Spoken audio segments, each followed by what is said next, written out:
જનની જન્મભૂમિ સ્વચ સ્વર્ગાદપી ગરીયસ. ભારત ભૂમિ ઇતિહાસમાં આજે લોહિયાળ ક્રાંતિ થઈ. ગાંધીજીએ સત્ય અને અહિંસાની મિસાલ જલાવી.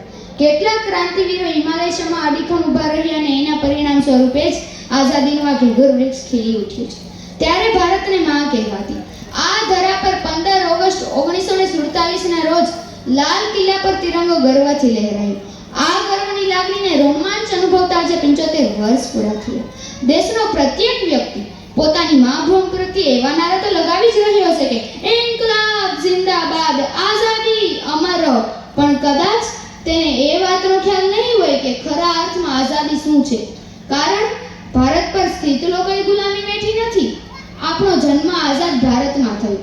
આપણામાંના કેટલાક પુસ્તકીય પોપટ હોવાથી ખબર હશે આઝાદી શું હોઈ શકે, પણ પરાધીનતામાં શું શું ભોગવ્યું તેનો ખ્યાલ તો માત્ર ઓલા શહીદ વીરો અને ક્રાંતિકારીઓને જોઈ શકે, આપણને નહીં. સ્વતંત્રતાના વિચાર સીધા ન આવે.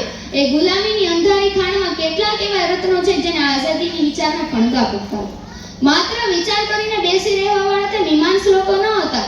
તે વિચારને ક્રાંતિકારીમાં બદલાવનારા ખરા કર્મયોગી હતા. આજે માં ભારતી પણ તેવા વિભૂતોને યાદ કરી ગર્વની લાગણી મહેસૂસ કરતી હશે. આવા વિભૂતિઓને યાદ કરી આવા ક્રાંતિકારીઓને સલામી આપતા શરીરના રૂવાણે રૂવાણા ઊભા થઈ જાય છે. તે ખરેખર જ અંધકારમાંથી જ્યોતિજ્ઞ તરફ તમશોના જ્યોતિજ્ઞની ઉક્તિ સાર્થક કરે છે. સરફરોं की तमन्ना अब हमारे दिल में है, देखना है जोर कितना बाजू के कातिल में है. રામ પ્રસાદ બિસ્મલ કે જેમને આજની કામકોરાની ટ્રેન લૂંટી, મરોડધર મૂછ અને માથે ટોપીવાળો સિંહ એટલે વીર ભગતસિંહ. નેશનલ એસેમ્બલીમાં જેમાં અંગ્રેજ ઉપસ્થિત રહ્યો, એકી સાથે 21 બોમ્બના ધડાકા કરનાર વીર ભગતસિંહને કેમ વિસરાય. યુવાનો માટે પ્રેમના સ્ત્રોત વીર ભગતસિંહે 23 વર્ષની ઉંમરે ઇન્કલાબ જિંદાબાદના નારા સાથે ફાંસીના ફંદાને ચૂમી લીધેલો હતો.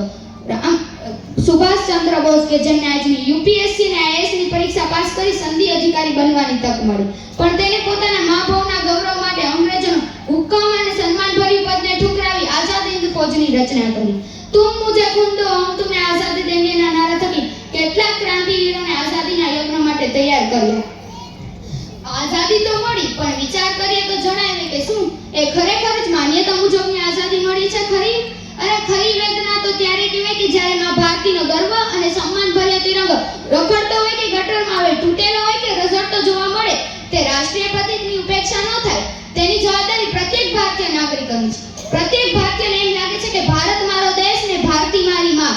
હું માં તેનો સપૂત. મેં કરેલા પ્રત્યેક કર્મ પ્રત્યક્ષ કે પરોક્ષ રીતે મારી માને આપેલી ભેટ છે.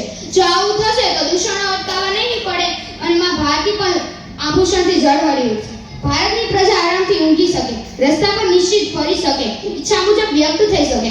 તેનો કોઈ જવાબદાર હોય તો તે કાશ્મીર સીમા અને સિયાચીન સીમા પર રાત દિવસ ઊભા રહેનાર ભારતીય સૈનિક છે, જે થર્મોમીટરનો પારો પણ માઈનસમાં ગબડી જાય છે અને રગોમાં દોડતું લોહી પણ બરફ થઈ જાય છે. આવી કાતિલ ઠંડીમાં માં ભોમના વીરો રત્ન અડીખમ ઊભા રહ્યા છે. મન તો માં ભારતીનું સેવા કરવું એ જ પ્રથમ કર્તવ્ય અને સર્વસ્વ, પણ સામે ચાલીને દુશ્મનઘાત કરવો એ ભારતીય સંસ્કૃતિના લોહીમાં નથી.